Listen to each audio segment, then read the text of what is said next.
this is the color that you want for your hojicha lattes all the time.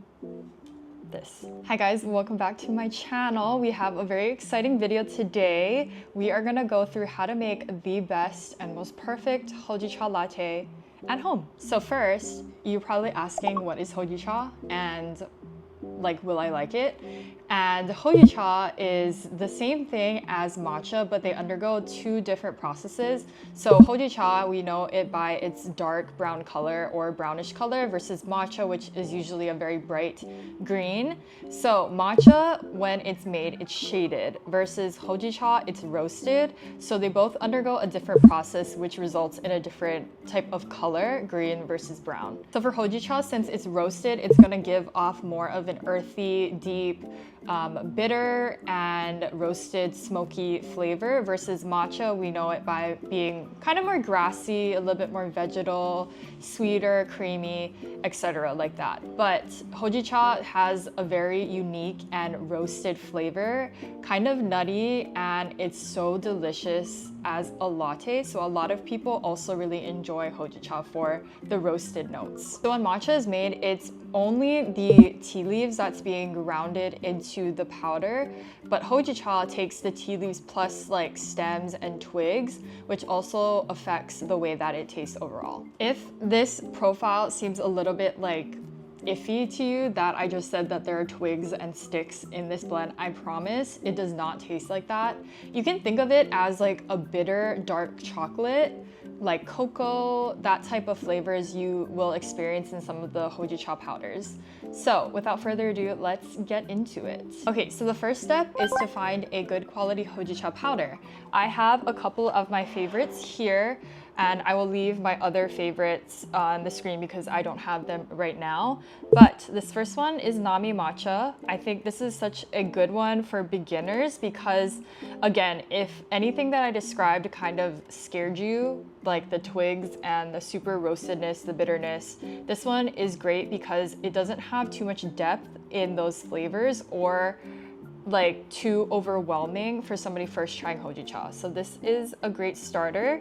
Then I also really like Midori Springs hojicha powder.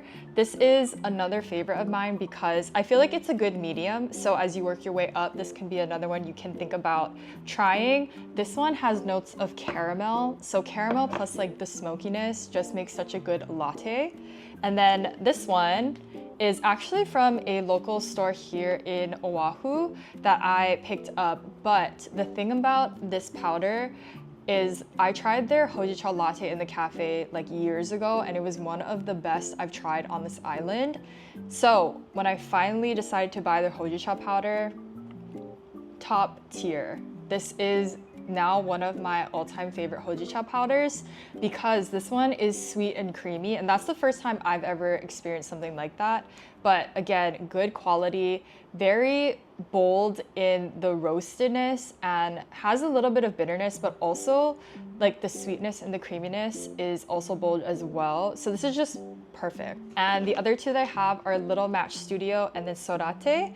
These two I feel like are equal in the boldness and the richness of how dark and like robust the powders are. So definitely more intense, and if you aren't familiar with the hojicha taste, I would suggest not buying that right away because I think it'll be too much for you. But those are the ones that I typically gravitate towards because I like bolder hojicha flavors and I love like the roastedness and the dark chocolate notes. So those are my recommendations. We are gonna use this one today because I cannot stop thinking about how good it tastes. So for preparation, it's basically the same thing as matcha, so we don't really need to go too in depth with this, but I will show you anyway. My ratios, they're kind of the same, I would say, as my matcha one, but I will leave them what I do on the screen, what I've been using on there. But you're gonna take your desired amount of the hojicha powder. Oh my gosh. Of course I would spill. I wanted to show the color. So it's that brown, right? And then you're gonna sift it because we don't want clumps in the hojicha, just like we don't want clumps in the matcha. So when it comes to water temperature for the hojicha, I like to do the same as I do with matcha, so I don't really switch anything around. And then you're gonna whisk it the same in an M or W motion until the froth appears on the top. And hojicha, the smell of it is so good and roasted. You'll immediately start to smell it once the water hits the powder. Yum. This is what it should look like. Beautiful brown color, the little froth on top. Okay, now let's assemble it. Oh no, I don't have enough ice. Ah. I need more ice. Okay, that's better. Now for sweeteners, I like to use black sugar or maple syrup. I personally like the black sugar the most. I don't know, something about it just tastes different and it elevates the hojicha a lot more. I learned to use the black sugar, and that's what they used for the tea shop that has like my favorite hojicha ever. And I think it just elevates the hojicha itself because of like the molasses like notes in the black sugar versus like maple syrup is more like a pancake. So I like to use this. We're gonna do a little bit of that for sweetener. And then oat milk, of course. My favorites are the Minor Figures Barista and then the Califia one. But this one I think is my favorite overall. So you're gonna do the same. I like to do half the cup because I don't want it to be too milky. And we're gonna pour it over. Look at that color. It's the perfect shade of brown for the hojicha latte. Perfect, perfect, perfect, perfect.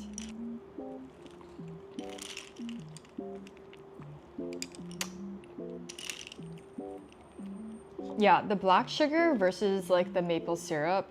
The black sugar for sure doesn't take away like the roastedness or the notes of what hojicha actually is. And it's more like mild, I would say, because maple syrup I feel like is really strong in like what it is. And really, I don't use it for matcha anymore, and I'm slowly not using it for hojicha.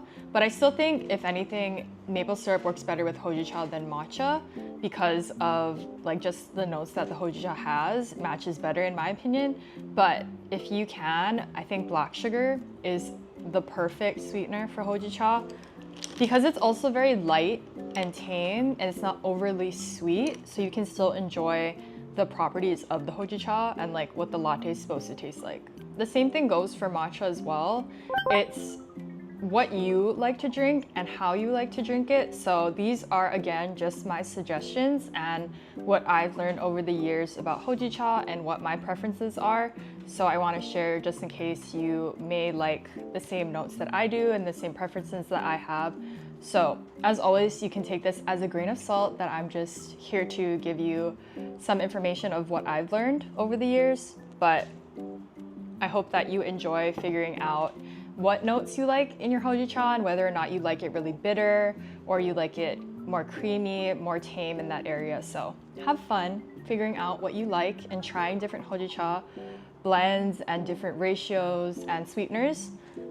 But I think overall, the hojicha should have a good balance of being bitter and roasted in that, and you should definitely taste the roastedness in the hojicha powder because I think that's the main note that people enjoy, and that really marks what hojicha is. So, do I have anything else? Nope, that is it. I hope you enjoyed this video, and I will see you guys in the next one.